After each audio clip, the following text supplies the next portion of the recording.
Hi, welcome to Access Ministry Training. I'm Access Ministry Director Mandy Wallace. Let's get started.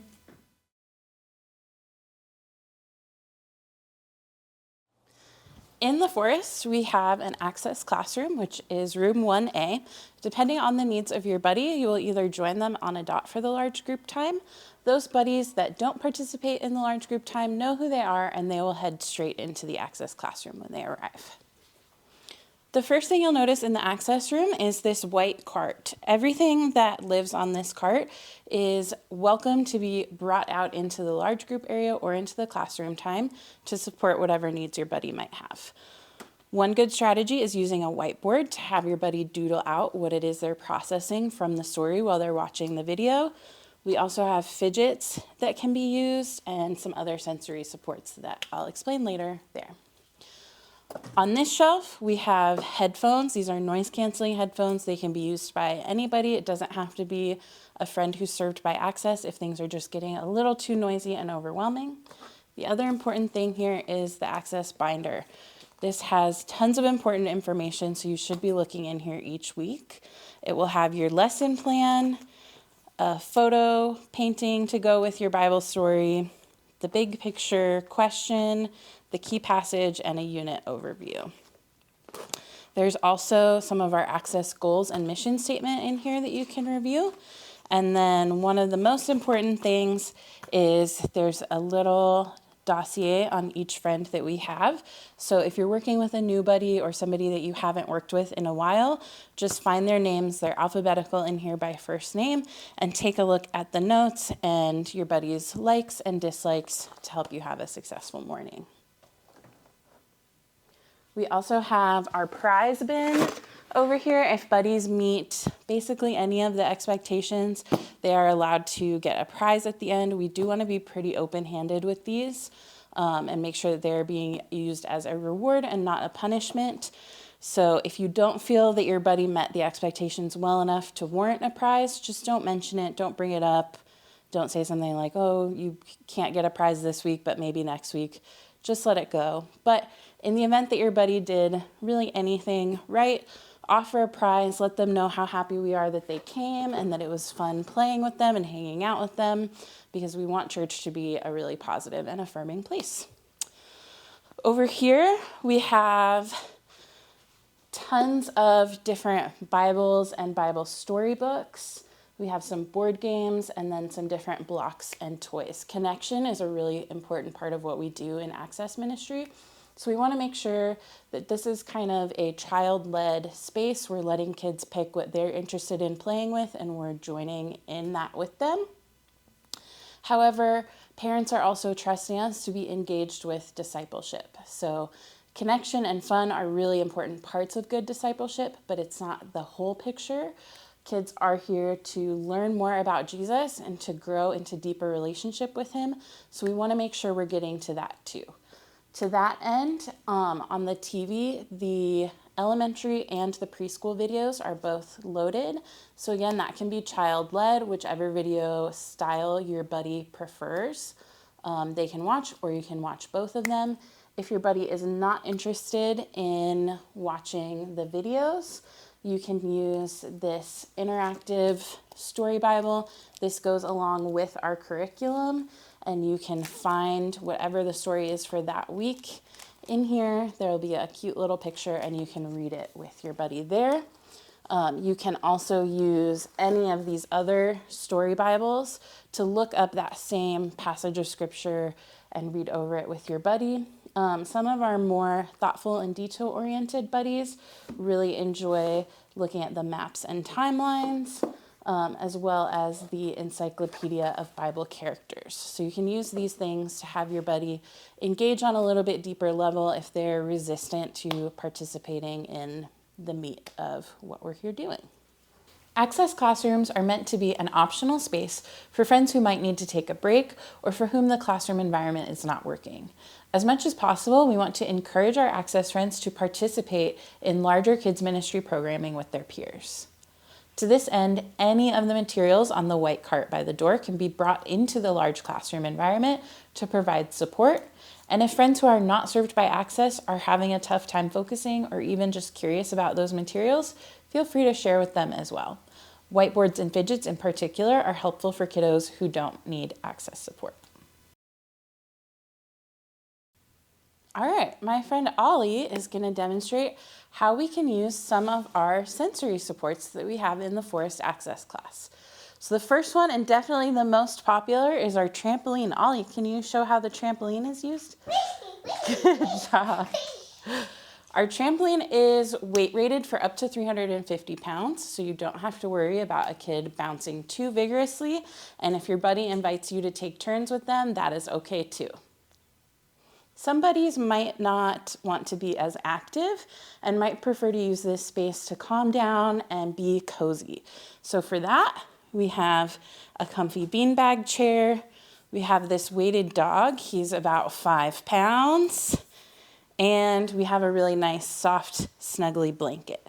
So you can help your buddy build a little nest and get all calm and cozy. Another sensory support we have is a weighted vest.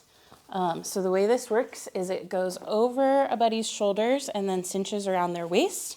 And we have these little weights. Each one is 1/4 pound. And there's little pockets on the inside of the vest that you can shove these into. Depending on the age of the buddy, you might just want a couple, or if you're dealing with an older friend, more upper elementary, you might use all of them. And then you would put this over their head, and cinch it really, really tight. If a buddy is looking for this kind of sensory input, they want this to feel tight around them like a big hug. Another really great sensory support we have is the sensory sock.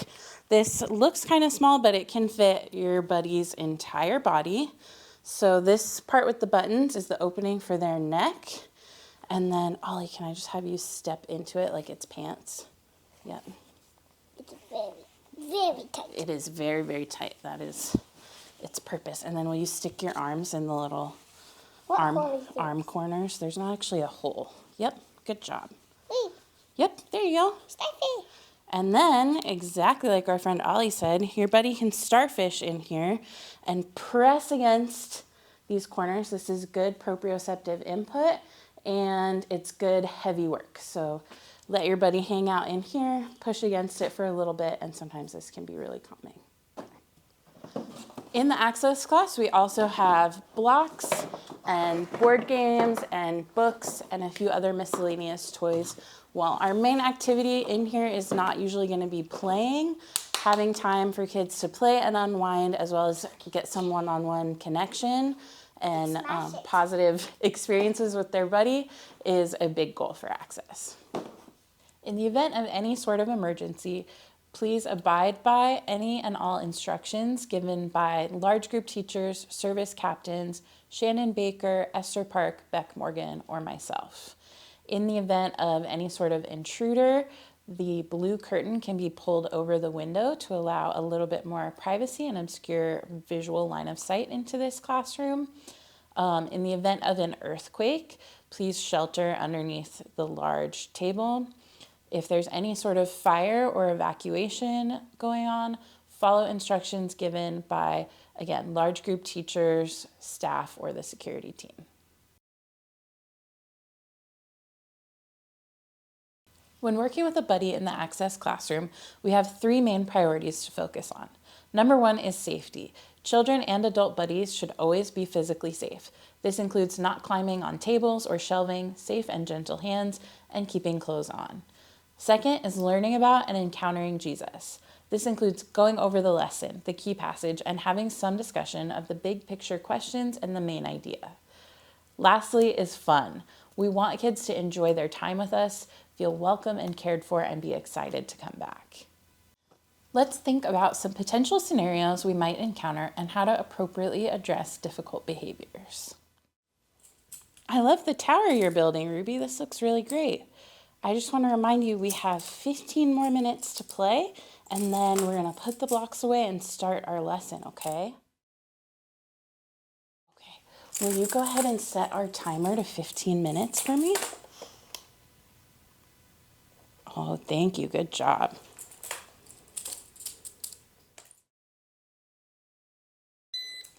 Okay, Ruby, it's been 15 minutes. No, it hasn't. It has. Do you hear our timer going off? Do you see? We're at 0 minutes. Can you turn the timer off? No. Okay, I see that you're really into what you're building, but it's time to move on now. We're going to clean up our blocks and start our story. No, I don't want to. Oh man, it's so frustrating when we have to stop doing something we enjoy. I don't want to start the lesson. Having a child set the timer and warning them that it would be 15 minutes was a good start. However, the buddy was not kept appraised of the passage of time, which made this transition more difficult than it needed to be. Let's try again, giving plenty of warnings and scripting about what the child can expect. I love what you're building, Ruby. You're so creative. This is really fun. I just want to give you a little heads up. We have 15 more minutes to play, and then we're going to watch our video, chat about it, listen to our key passage, and maybe do a short activity. And then if you can participate in all that, when grown-ups come, you can get a prize at the end, okay? So in 15 minutes, we're going to pause on our blocks, and then we'll have a few minutes to come back to this before your grown-up comes and picks you up. Will you set our timer to 15 minutes? Perfect, thank you.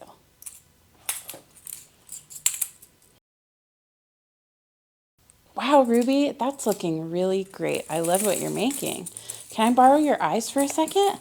Do you see our timer? There's 10 more minutes left, okay? So we've been playing for 5 minutes, 10 more minutes, and we're gonna pause this and start our lesson, okay?